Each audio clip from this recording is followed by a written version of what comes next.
di kaki sebuah gunung yang hijau, di tanah yang dipenuhi hamparan kebun teh dan rimbun hutan bambu, berdiri sebuah keraton kecil yang tenang. Penduduk desa sekeliling hidup sederhana, bertani, memetik daun teh, dan membuat anyaman bambu. Dari jauh, deretan sawah berundak berkilau ketika pagi turun, dan kabut tipis menutup puncak bukit seperti selendang tipis yang disampirkan langit. Disinilah Putri Ratna tinggal, anak raja yang terkenal lembut hatinya, yang sejak kecil lebih suka berjalan menyusuri kebun dan sungai daripada duduk di ruang istana yang dingin.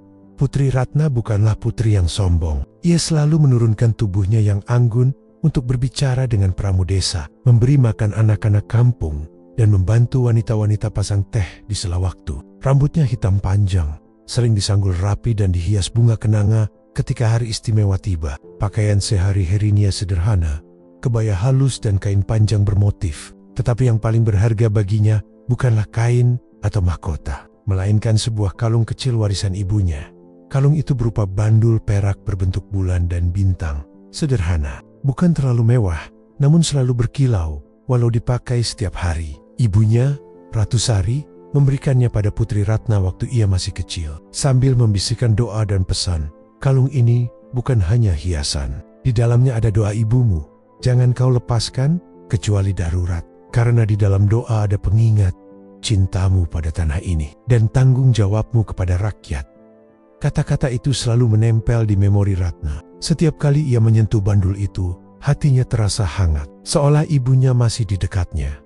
Suatu pagi di akhir musim hujan, langit cerah dan bau tanah basah masih tersisa. Putri Ratna terbangun lebih awal. Ia ingin berjalan ke sungai kecil di tepi hutan bambu, tempat ia biasa duduk mengamati warna air dan batu-batu licin yang dihiasi lumut. Kali itu ia pergi tak sendiri. Beberapa anak desa ikut, tertawa dan menangkap capung, sementara pelayan istana berjalan 2 langkah di belakang. Udara pagi itu dingin, tetapi sinar matahari memantul lembut di daun-daun, membuat embun tampak seperti mutiara.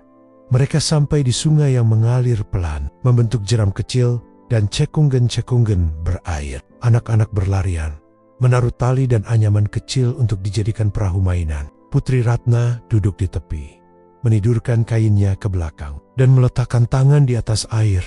Merasakan dinginnya mengalir di antara jari-jari. Tanpa sadar, bandul perak yang menempel di lehernya membentur batu ketika ia menunduk mengambil capung yang hampir jatuh. Dalam satu gerak yang tak terduga, tali kalung itu terlepas dari kekuatan simpul kecilnya. Waktu seolah melambat. Putri Ratna melihat bandul perak melayang sebentar di udara, memantulkan sinar matahari, lalu jatuh menimpa permukaan air. Ada bunyi kecil kling ketika logam menyentuh batu. Lalu bandul itu tergeser oleh arus tipis dan menghilang di antara bebatuan yang licin. Anak-anak berteriak karena terkejut. Pelayan dan beberapa pemuda desa segera merunduk, mencoba meraih dengan tangan, tongkat, dan saringan bambu. Sungai itu dangkal, tetapi berputar di antara celah-celah batu. Bandul kecil itu lenyap ke celah yang gelap, lalu terbawa aliran menuju sebuah cekungan yang lebih dalam di bawah pepohonan. Putri Ratna berdiri terpaku. Jantungnya serasa tercekat, bukan karena logam itu bernilai harta, melainkan karena di bandul itu tersimpan pesan dan harapan seorang ibu. Ia merasakan sesuatu di dada yang lebih berat daripada apapun. Rasa bersalah karena tak menjaga warisan ibunya, ketakutan karena tak ingin mengecewakan ayahnya, dan kesedihan yang tak bisa diungkapkan dengan kata-kata. Ia merunduk, mencoba meraba air yang mengalir, tapi tangan kecilnya hanya menyelip ke air dingin. Bandul itu sudah tak nampak lagi. Pencarian dimulai. Para pemuda menyingkirkan batu demi batu, memperbaiki aliran dengan bambu, bahkan masuk ke dalam genangan kecil untuk mengambil sesuatu yang kilap. Mereka memanggil pemilik warung dekat sungai, yang tua tetapi lihai melihat benda yang tersembunyi. Mereka meminta bantuan seorang penambang kecil yang mengenal setiap lekuk sungai. Namun arus membawa bandul ke sisi yang diliputi lumut dan daun gugur, tempat batu-batu nampak hitam dan sendat. Mencarinya seperti mencari jejak pada malam tanpa cahaya. Semenit berubah menjadi jam bagi Putri Ratna. Ia berjalan dari batu ke batu, menatap ke dalam air dengan mata yang berkilau, berharap melihat kilau kecil itu. Ketika upaya-upaya menyelamatkan barang gagal, semua orang berhenti, senyap menekuk kawasan. Bahkan Suara seruling bambu dari kejauhan yang biasanya terdengar samar pun menghilang. Putri Ratna duduk lagi di batu besar, kedinginan, dan di sana ia merasakan sesuatu yang tak tertahankan. Air di matanya menumpuk. Air mata pertama jatuh perlahan di pipinya. Lalu, di bawah cermin air sungai, mereka bukan hanya butiran asin. Bagi Ratna, itu adalah rindu, penyesalan, dan doa. Ia teringat kata-kata ibunya. Doa ibumu. Ia memikirkan saat terakhir ketika sang ibu memakaikan kalung itu ke lehernya dan menaruh hangat di pipi Ratna. Ingatan itu menjebol dan air mata mengalir semakin deras membasahi kainnya, meresap ke tanah yang basah oleh hujan kemarin. Orang-orang di sekitar menyaksikan dengan sedih. Beberapa mencoba menghibur, memeluk bahu Putri Ratna, berkata bahwa perhiasan bisa diganti, bahwa yang penting adalah keselamatan. Namun kata-kata itu tak menumpulkan luka di dalam dirinya. Ia merasakan kehampaan yang lain. Bukan hanya kehilangan benda, tetapi seolah ada bagian dari dirinya yang tercecer di antara batu-batu sungai. Ia menundukkan kepala, dan air mata terus jatuh. Hal yang kemudian terjadi sulit dijelaskan oleh akal dan kata-kata biasa. Lebih seperti bisik alam yang menanggapi tangisan seorang anak. Air mata Putri Ratna ketika menyentuh permukaan tanah dan air di sekitar cekungan tidak lenyap begitu saja. Mereka bergabung dengan embun dan air sungai lalu perlahan-lahan memenuhi sebuah lekuk kecil di antara batu-batu. Pada awalnya hanya satu titik kecil, sebuah genangan jernih yang memantulkan langit. Tetapi setiap tetes yang jatuh membawa sesuatu yang berbeda. Kenangan, kasih sayang, dan doa seorang ibu warna-warna tipis mulai muncul. Seperti sapuan cat yang sangat lembut, biru pucat di pinggir, kehijauan di tengah, nuansa keemasan di bawah sinar matahari. Anak-anak yang tadinya bermain kini mematung, mata mereka melebar. Perempuan-perempuan desa menggenggam kain di dada, bergumam sesuatu yang terdengar seperti doa. Para tetua saling bertukar pandang. Mereka pernah mendengar cerita-cerita tua tentang tempot-tempot suci di kaki gunung yang diberkati. Namun jarang sekali ada yang melihat sendiri tanda semacam ini. Putri Ratna menatap genangan yang perlahan membesar. Di sana, di permukaan air, tampak bayangan kecil bandul perak, bukan lagi sekadar logam, melainkan sesuatu yang tersapu oleh rona-rona warna baru. Ia tak mengerti mengapa air bisa berubah seperti itu, atau mengapa perasaannya tampak membentuk sesuatu di alam. Yang jelas, hatinya terdiam antara penyesalan dan kagum. Rasa bersalahnya belum sirna, namun ada pula rasa heran, seolah sesuatu yang lebih besar dari dirinya sedang menenangkannya. Ini berakhir dengan desiran angin lembut yang mengibaskan daun bambu. Sementara genangan kecil itu terus bertambah, mengumpulkan air mata si putri, embun, dan aliran sungai yang tenang. Di sudut-sudut desa orang-orang mulai bertanya satu sama lain dengan suara pelan. Apakah ini tanda? Dan bagi Putri Ratna, antara nyala haru dan ketakutan, muncul satu harapan kecil, bahwa air matanya tak hanya membawa kehilangan, melainkan juga sesuatu yang akan mengubah nasibnya dan desa itu selamanya. Hari berganti hari setelah kejadian itu, tetapi Putri Ratna masih belum bisa melupakan kalung warisan ibunya. Sejak kalung itu jatuh ke sungai, wajahnya selalu murung. Senyum manis yang dulu mudah muncul di bibirnya, kini jarang terlihat. Para dayang dan rakyat desa yang biasa menemui Putri, merasa kehilangan keceriaan yang dulu selalu ia bawa. Setiap sore, Putri Ratna duduk di dekat cekungan kecil, tempat air matanya jatuh. Anehnya, genangan itu tidak pernah kering, justru semakin hari semakin besar. Seperti ada mata air yang terus-menerus mengalir dari dalam tanah. Airnya jernih, namun tidak sekadar bening seperti air biasa. Jika terkena cahaya matahari, permukaannya memantulkan warna-warni indah, biru, hijau, kuning keemasan. Bahkan kadang tampak merah muda seperti cahaya senja rakyat dasayang. Awalnya hanya mengira genangan itu hanyalah kolam kecil, mulai heran. Mengapa airnya bisa berwarna seperti itu? Tanya seorang ibu tua sambil menatap air yang berkilauan. Padahal sungai di sekitarnya biasa saja. Para tetua desa datang untuk melihat. Mereka berjongkok di pinggir, menatap dalam-dalam, lalu saling berbisik. Salah satu tetua berkata pelan, "Air ini berasal dari tangisan seorang putri yang kehilangan sesuatu yang sangat berharga. Air mata yang lahir dari hati yang tulus kadang membawa keajaiban. Barangkali ini adalah pertanda bahwa alam ikut merasakan kesedihannya." Putri Ratna mendengar kata-kata itu, namun hatinya masih diliputi rasa bersalah. Ia merasa semua ini terjadi karena kecerobohannya. Kalung itu adalah titipan ibu. Jika aku menjaganya dengan benar, tentu tidak akan hilang, gumamnya pelan. Hampir berbisik pada dirinya sendiri. Raja, ayah Putri Ratna, akhirnya datang pula ke tempat itu. Beliau sudah mendengar kabar tentang kolam aneh yang mulai membesar di dekat sungai. Dengan jubah kebesarannya, beliau melangkah mendekat, diiringi prajurit dan penasihat istana. Ketika melihat kolam itu, Raja terdiam cukup lama. Pancaran warna-warninya begitu indah, seperti lukisan yang tak mungkin dibuat tangan manusia.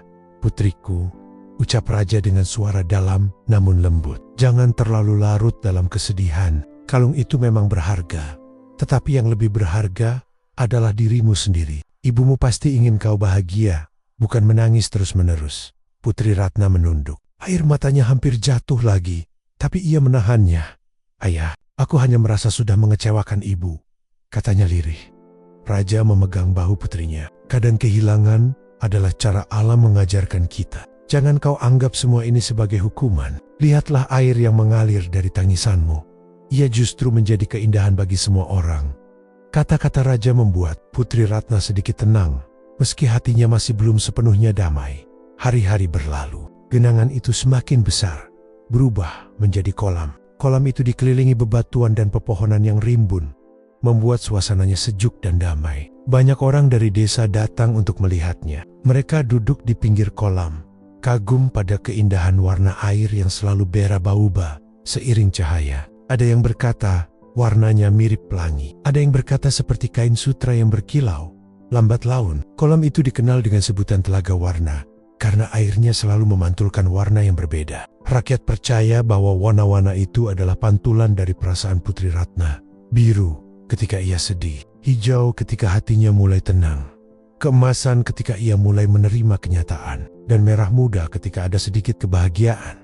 Namun, meskipun telaga itu membawa kagum bagi banyak orang, Putri Ratna tetap merasa hampa. Baginya, semua warna indah itu tidak bisa menggantikan kalung pemberian ibunya. Setiap kali ia menatap permukaan air, ia selalu berharap bisa melihat bayangan bandul perak kecil itu. Meski hanya sekali saja, sampai pada suatu malam, ketika bulan purnama bersinar terang dan telaga memantulkan cahaya perak, Putri Ratna bermimpi. Dalam mimpinya, ia melihat ibunya datang dengan wajah penuh senyum. Sang ibu berkata lembut, "Ratnaku, jangan menangisi sesuatu yang telah hilang. Kalung itu hanya benda. Doa dan cinta ibu ada di hatimu, bukan di perhiasan. Tangisanmu telah memberi anugerah besar bagi negeri ini.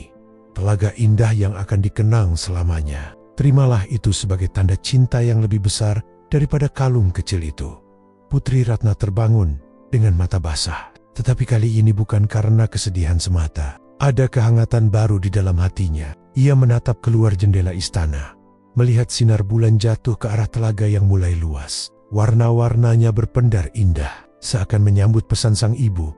Untuk pertama kalinya sejak kalung itu hilang, Putri Ratna tersenyum tipis. Mungkin benar, kehilangan itu hanyalah awal dari sesuatu yang lebih besar. Dan ia berjanji dalam hati untuk menjaga telaga itu, bukan hanya sebagai pengingat ibunya, tetapi juga sebagai anugerah bagi seluruh rakyat. Berakhir dengan suasana tenang. Telaga yang terus membesar. Hutan bambu bergoyang diterpa angin malam, dan cahaya bulan yang membuat permukaan air tampak seperti permadani bercahaya. Putri Ratna, meski masih menyimpan luka, mulai menemukan arti dari kehilangan dan keindahan yang lahir darinya. Hari-hari terus bergulir, dan telaga yang lahir dari air mata Putri Ratna semakin luas. Jika semula hanya berupa genangan kecil di tepi sungai, kini ia telah menjadi sebuah telaga yang memantulkan cahaya indah, dikelilingi pepohonan rimbun dan bebatuan alami. Airnya selalu jernih, namun permukaannya kadang berubah warna, seolah-olah menyimpan rahasia alam yang tidak dimiliki oleh telaga lain. Berita tentang telaga, warna menyebar dari mulut ke mulut. Awalnya hanya rakyat desa sekitar yang datang melihat keindahannya. Tapi kemudian orang-orang dari desa lain pun mulai berdatangan. Mereka rela berjalan jauh, menembus hutan dan menuruni lembah, hanya untuk menyaksikan air telaga yang bisa berubah-ubah warna. Ada yang datang membawa keluarga, ada yang datang hanya untuk berdiam diri, menatap permukaan air, dan ada juga yang datang karena ingin berdoa. Bagi sebagian orang, Telaga itu bukan hanya sekadar tempat indah, melainkan juga tempat suci. Mereka percaya airnya membawa berkah. Ada yang mengatakan, jika seseorang membasuh wajah dengan air Telaga Warna, maka hatinya akan terasa lebih tenang. Ada pula yang meyakini, jika kita berdoa di tepi telaga sambil menatap pantulan warna air, doa itu lebih cepat terkabul. Suasana di istana sementara itu, di keraton, raja mengamati perubahan ini dengan penuh perhatian. Setiap hari, semakin banyak rakyat yang datang. Awalnya beliau khawatir, takut telaga itu akan rusak atau kotor karena terlalu ramai. Tetapi ternyata rakyat justru menjaga telaga dengan penuh hormat. Tidak ada yang berani membuang sampah atau berbuat sembarangan. Mereka seolah menganggap tempat itu sebagai anugerah dari Sang Pencipta yang harus dijaga bersama. Raja kemudian mengumumkan bahwa telaga itu akan dijadikan tempat khusus. Ia memerintahkan beberapa prajurit dan rakyat desa untuk membuat jalan setapak agar pengunjung tidak merusak pepohonan. Ia juga membangun sebuah gardu kecil di tepi telaga, tempat orang bisa beristirahat. Tetapi raja juga berpesan, ingat, ini bukan tempat untuk berjual beli atau mencari keuntungan. Ini adalah anugerah alam, tempat yang harus kita hormati.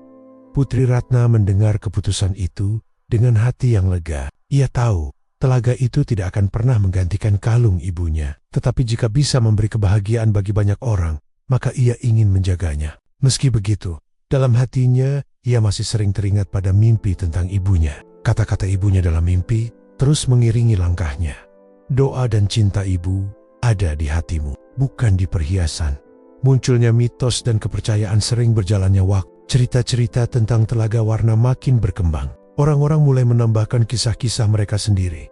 Ada seorang pemuda desa yang mengaku pernah melihat bayangan. Seorang wanita cantik berpakaian kebaya putih menari di atas permukaan telaga pada malam bulan purnama. Ia yakin itu adalah arwah Ratu Sari, ibu Putri Ratna, yang menjaga telaga. Ada pula seorang ibu tua yang berkata bahwa ia pernah menimba air dari telaga itu untuk cucunya yang sakit. Setelah diminumkan, si cucu sembuh lebih cepat daripada dugaan tabib. Sejak itu, orang-orang percaya bahwa telaga itu memiliki kekuatan penyembuhan. Namun tidak semua kisah bernada indah. Ada juga cerita peringatan.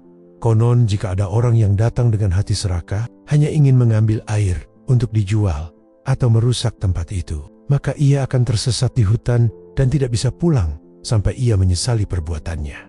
Semua kisah itu membuat Telaga Warna semakin terkenal. Orang-orang dari daerah yang lebih jauh pun datang. Bahkan ada yang menempuh perjalanan berhari-hari. Mereka tidak hanya ingin melihat, tapi juga mendengar langsung cerita tentang Putri Ratna. Putri Ratna dan hatinya di balik semua kemegahan cerita itu. Putri Ratna masih hidup dalam keheningan hatinya. Ia memang mulai tersenyum kembali. Tetapi ada kalanya, ia duduk sendirian di pinggir telaga, menatap pantulan dirinya di air yang berwarna. Kadang ia merasa seolah kalung itu masih ada di sana, tersembunyi jauh di dasar telaga, dan hanya sesekali berkilau ketika sinar matahari tepat menyentuh permukaan air. Namun Putri Ratna mulai belajar menerima. Ia menyadari bahwa ibunya tidak pernah benar-benar pergi. Cinta sang ibu hadir dalam doa, dalam angin yang berhembus di antara bambu, dalam warna-warna indah di telaga. Setiap kali ia menyentuh air telaga dengan tangannya, ia merasa seolah sedang menyentuh kenangan manis yang masih hidup di hatinya. Rakyat pun semakin mencintainya, karena mereka tahu telaga itu ada berkat air mata sang putri. Mereka sering menyebut Putri Ratna sebagai Putri Telaga, simbol kesabaran, keikhlasan, dan keindahan. Telaga Warna yang semakin luas, pepohonan yang tumbuh subur di sekelilingnya, dan suara burung yang selalu berkicau di pagi hari. Warna air telaga berubah seiring cahaya, membuat siapapun yang datang merasa takjub. Dan di pinggir telaga, Putri Ratna duduk dengan senyum tenang, memandang air yang berkilau, menerima bahwa dari kehilangan, lahirlah sesuatu yang abadi untuk seluruh negeri. Telaga Warna kini semakin dikenal luas. Rakyat dari berbagai daerah datang untuk menyaksikan keindahannya. Setiap orang yang melihat selalu kagum dengan air yang bisa berubah warna seiring cahaya, seolah-olah telaga itu hidup dan bernapas. Namun, seiring bertambahnya orang yang datang, tidak semua memiliki niat tulus. Di antara mereka, ada juga yang datang karena rasa serakah. Kedatangan saudagar serakah. Pada suatu hari, datanglah seorang saudagar kaya dari negeri seberang. Ia terkenal pandai berdagang, tetapi juga memiliki sifat tamak. Mendengar kabar tentang telaga warna yang indah, ia pun tergiur. Jika aku bisa mengambil air dari telaga itu dan menjualnya, aku akan menjadi orang terkaya di negeri ini, pikirnya. Saudagar itu membawa banyak kendi, botol, dan wadah besar. Ia datang bersama rombongan pengikutnya dengan kuda-kuda yang syarat membawa barang dagangan. Sesampainya di tepi telaga, ia terpesona sejenak oleh keindahannya, tapi bukan karena kagum melainkan karena membayangkan keuntungan besar. Cepat ambil air itu sebanyak mungkin. Kita akan menjualnya di pasar, dan orang-orang akan berebut membelinya, perintah sang saudagar dengan suara keras. Pengikut-pengikutnya menuruti perintah. Mereka menimba air telaga, memasukkannya ke dalam wadah. Namun anehnya, setiap kali air itu dipindahkan ke kendi, warnanya langsung hilang. Yang tersisa hanyalah air biasa, bening tanpa kilau. Saudagar marah besar. Apa-apaan ini? Mengapa warnanya hilang? Teriaknya sambil menendang sebuah kendi. Ambil lagi, cepat! Mereka mencoba berulang kali, tetapi hasilnya sama. Air yang berwarna-warni hanya indah jika berada di dalam telaga. Begitu dikeluarkan, ia kembali menjadi air biasa. Alam yang menolak keserakahan sang saudagar ternyata tidak hanya sia, tetapi juga mengundang murka alam. Langit yang semula cerah mendadak mendung. Angin berhembus kencang, membuat pepohonan bambu bergoyang keras. Permukaan telaga yang biasanya tenang kini beriak besar, seolah marah pada tanggen-tanggen yang mencoba merampasnya. Lihat Tuan, airnya berputar, teriak salah seorang pengikut ketakutan. Di tengah telaga, pusaran kecil muncul lalu membisa. Warna-warna yang indah berubah menjadi gelap bergeleng-gulang seperti awan hitam di dalam air. Petir menyambar dari langit, menggelegar memecah suasana. Para pengikut saudagar panik dan berlari meninggalkan kendi serta peralatan. Mereka, saudagar yang serakah, tetap mencoba bertahan. Ia meraih satu kendi, berusaha menimba sekali lagi. Tetapi tiba-tiba, pusaran air itu mengeluarkan semburan kuat yang membuatnya terjatuh ke tanah. Kendi di tangannya pecah, dan airnya menyiram wajahnya. Siok itu, ia tak bisa melihat warna lagi matanya, hanya mampu melihat dunia dalam hitam dan putih. Orang-orang percaya itu adalah hukuman telaga karena keserakahannya. Saudagar itu pulang dengan tubuh lemah dan hati penuh penyesalan. Namun ia tak pernah bisa menikmati keindahan warna seumur hidupnya. Reaksi rakyat kabar tentang peristiwa itu cepat menyebar. Rakyat menjadi semakin yakin bahwa telaga warna bukan sekadar telaga biasa, melainkan anugerah suci yang harus dijaga dengan hati bersih. Mereka semakin berhati-hati ketika datang ke sana. Tak seorang pun berani lagi mencoba mengambil air dalam jumlah besar, apalagi menjualnya.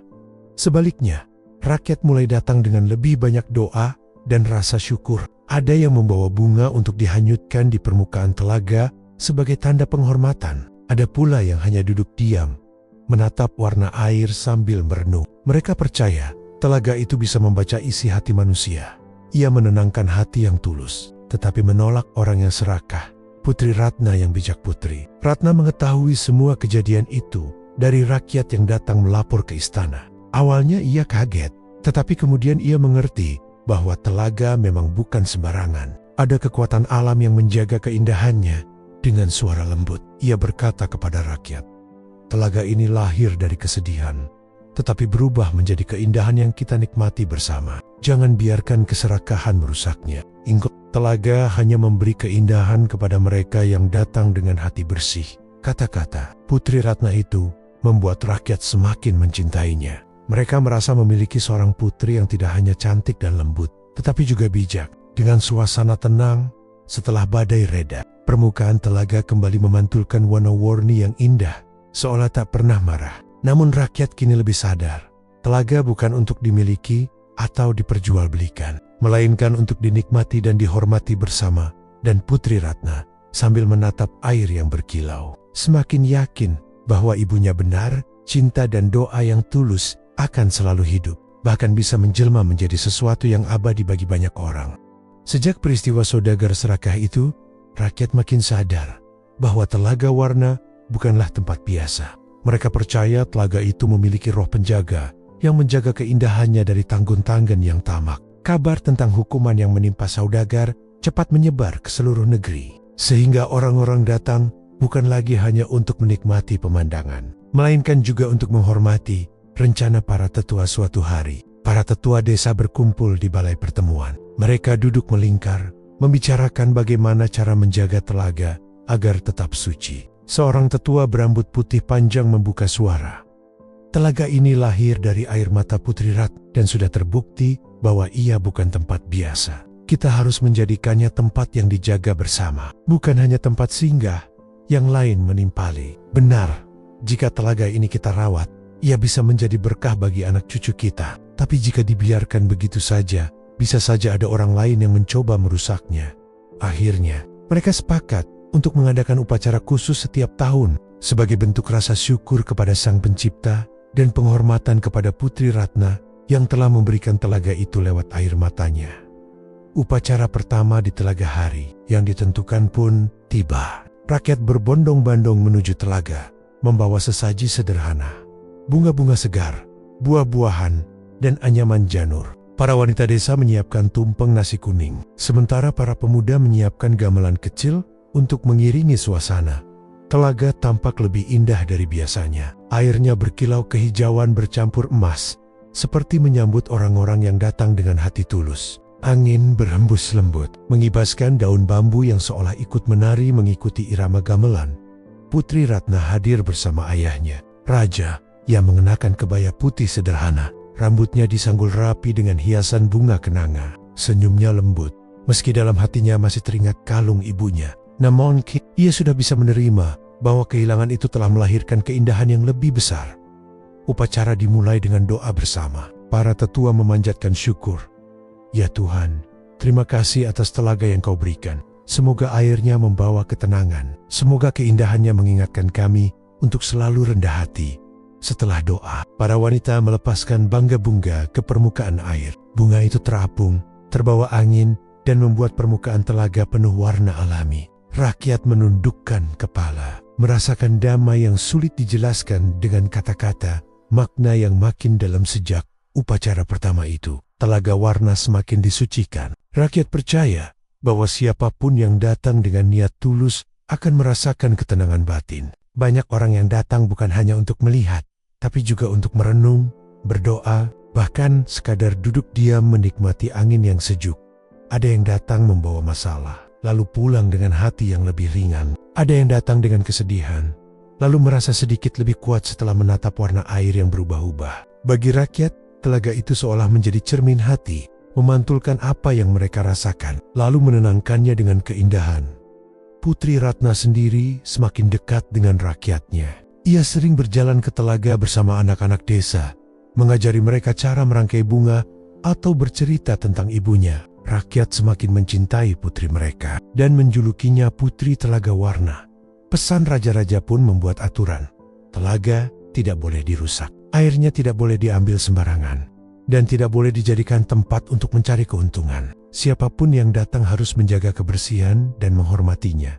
Telaga ini, kata raja dalam sebuah pertemuan besar, adalah pengingat bahwa kesedihan bisa melahirkan keindahan jika kita menerimanya dengan ikhlas. Jangan biarkan telaga ini ternoda oleh serakah atau keangkuhan. Rakyat mengangguk, dan mereka menjaga telaga itu dengan sepenuh hati.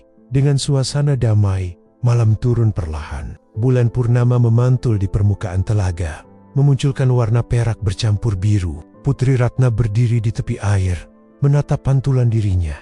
Kali ini, ia tidak lagi merasa kehilangan, melainkan merasa ditemani oleh cinta ibunya yang abadi. Telaga Warna kini bukan hanya milik istana atau desa, tetapi milik seluruh rakyat warisan yang akan mereka jaga selamanya. Malam yang aneh di telaga beberapa bulan setelah upacara pertama di Telaga Warna, rakyat hidup dengan lebih tenang. Mereka semakin percaya bahwa telaga itu membawa berkah. Sawah menjadi subur, hasil panen melimpah, dan air sungai di sekitarnya jernih. Namun, di balik semua itu, muncul kisah-kisah baru yang membuat orang-orang semakin yakin bahwa telaga dijaga oleh sesuatu yang tidak terlihat.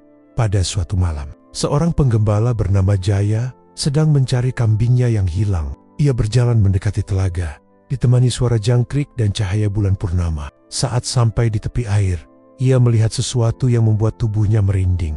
Air telaga yang biasanya tenang beriak pelan, meski angin sama sekali tidak bertiup. Dari tengah telaga muncul kilau cahaya kehijauan, berputar perlahan seolah menari. Jaya membelalak, lalu melihat bayangan samar seorang wanita mengenakan kebaya panjang. Rambutnya terurai hingga menyentuh permukaan air. Wajahnya tidak jelas, namun ia tampak tersenyum lembut. Seketika Jaya merasa damai, meski hatinya juga dipenuhi rasa takut. Ia tidak berani mendekat, hanya menunduk dan berdoa lirih. Anehnya, setelah itu kambingnya yang hilang tiba-tiba muncul sendiri, berjalan ke arahnya. Sejak malam itu, Jaya percaya bahwa roh Putri Ratna atau arwah leluhurnya menjaga telaga itu. Cerita yang menyebar kabar tentang penampakan itu cepat menyebar. Ada yang percaya, ada pula yang menganggapnya hanya khayalan Jaya. Namun, tidak lama kemudian, banyak orang mengalami kejadian serupa. Seorang petani yang hampir tercebur ke telaga merasa seperti ada tangan lembut yang menariknya kembali ke daratan. Seorang ibu yang berdoa di tepi air merasakan wangi bunga kenanga, padahal tidak ada pohon bunga di sekitar. Bahkan anak-anak yang bermain di sekitar telaga sering mendengar suara perempuan yang menimang, seolah menyanyikan lagu pengantar tidur. Rakyat makin yakin bahwa telaga tidak hanya indah, tetapi juga memiliki penjaga tak kasat mata. Mereka menyebutnya Dewi Telaga, sosok yang dipercaya sebagai roh suci yang lahir dari air mata. Putri Ratna. Putri Ratna mendengar kabar itu. Ketika cerita itu sampai ke telinga Putri Ratna, ia terdiam lama. Di satu sisi, ia merasa aneh, apakah benar ibunya hadir dalam wujud penjaga telaga? Di sisi lain, hatinya hangat karena ia yakin doa dunia selama ini didengar. Suatu malam, Putri Ratna sendiri pergi diam-diam ke telaga. Ia duduk di tepinya, menatap pantulan bulan yang berkilau di permukaan air. Suasana sunyi, hanya terdengar suara serangga malam. Perlahan, air telaga kembali beriak, dan wangi kenanga tercium di sekitarnya. Putri Ratna menutup mata, menahan air mata yang hampir jatuh. Dengan suara lirih, ia berbisik, "Ibu, apakah benar ibu ada di sini? Jika iya, jagalah aku, jagalah rakyatku, seperti ibu menjaga istana dulu." Meski tidak ada jawaban, Ratna merasakan hembusan angin lembut menyentuh wajahnya, seolah ada pelukan tak kasat mata yang menenangkan hatinya. Sejak saat itu, ia percaya bahwa ibunya telah menjadi roh penjaga telaga. Kepercayaan rakyat yang semakin kuat setelah kejadian itu. Raja menetapkan aturan baru. Setiap kali rakyat memulai musim tanam, mereka harus datang ke telaga untuk berdoa bersama, memohon restu kepada Sang Pencipta, sekaligus menghormati penjaga telaga. Upacara itu semakin meriah setiap tahun. Bunga kenanga selalu menjadi sesaji utama, karena dianggap sebagai bunga kesukaan sang penjaga. Orang-orang yang berziarah ke telaga percaya bahwa dengan tulus berdoa di sana, doa mereka akan lebih mudah terkabul. Bahkan ada cerita tentang seorang ibu yang berdoa agar anaknya sembuh dari sakit. Dan beberapa hari kemudian, sang anak benar-benar pulih. Semua itu membuat Telaga Warna bukan sekadar tempat indah, tetapi juga tempat keramat penuh misteri. Pesan yang tersirat meskipun banyak cerita gaib, rakyat tidak pernah merasa takut. Sebaliknya, mereka merasa telaga itu selalu membawa kedamaian. Mereka diajarkan untuk tidak serakah, tidak merusak alam, dan selalu menjaga hati. Karena mereka percaya, siapapun yang berniat buruk di telaga akan mendapat balasan, sementara yang tulus akan dilindungi.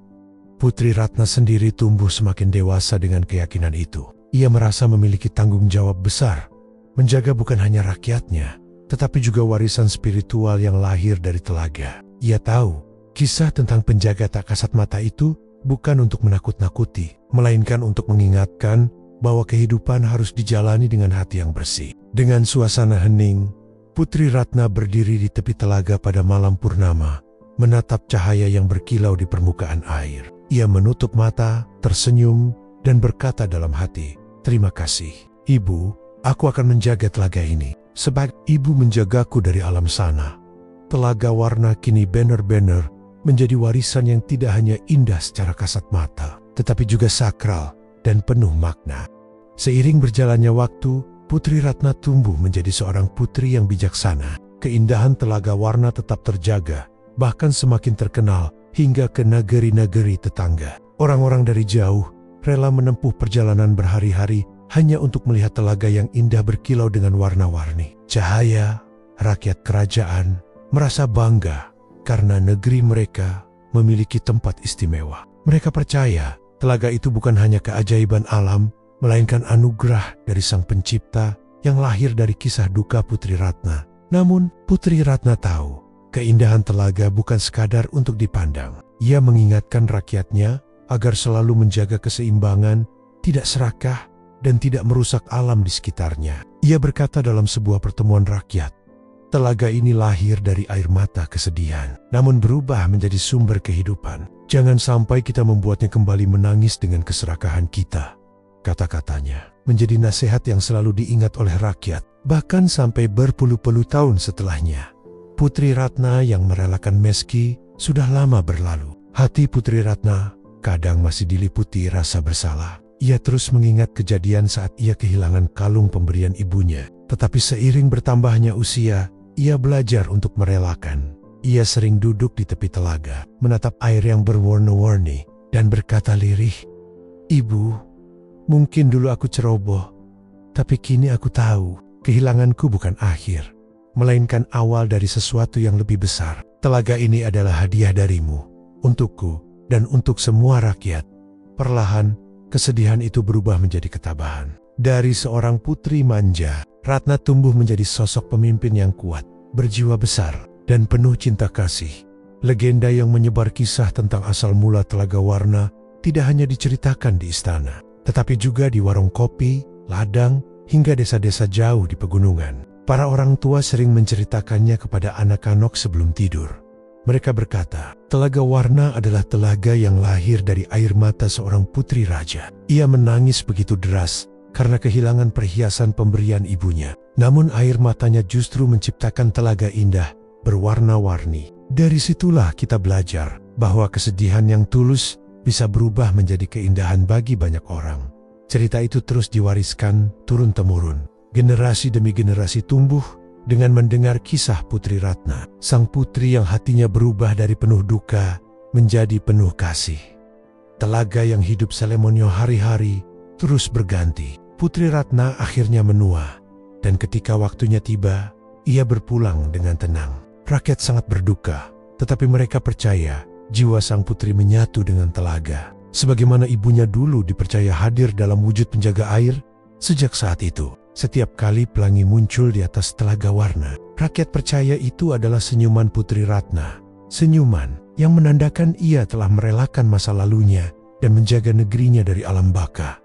Telaga itu tetap berkilau, warnanya bara berubah, sesuai cahaya matahari dan langit. Kadang hijau, kadang kuning keemasan, kadang biru jernih, bahkan kadang memantulkan pelangi utuh. Semua itu menjadi bukti bahwa telaga memang hidup, membawa pesan dan makna yang tidak akan pernah hilang. Pesan yang tersimpan legenda Telaga Warna bukan sekadar cerita indah, melainkan juga pelajaran berharga. Bahwa kesedihan yang tulus bisa melahirkan keindahan. Kehilangan bukanlah akhir, melainkan awal dari sesuatu yang lebih besar. Alam adalah warisan yang harus dijaga dengan hati, karena ia menyimpan kisah dan doa dari para leluhur. Rakyat Jawa Barat hingga kini masih mengenang kisah ini. Mereka percaya Telaga Warna tetap dijaga oleh roh kebaikan dan akan selamanya menjadi pengingat bagi manusia untuk hidup dengan hati yang bersih. Kisah berakhir dengan bayangan Telaga Warna yang tenang di bawah cahaya senja. Permukaan airnya memantulkan cahaya keemasan, lalu perlahan berubah menjadi merah muda, hijau, dan biru. Di antara kilau itu, orang-orang percaya masih ada senyum lembut Putri Ratna dan ibunya yang menjaga telaga selamanya.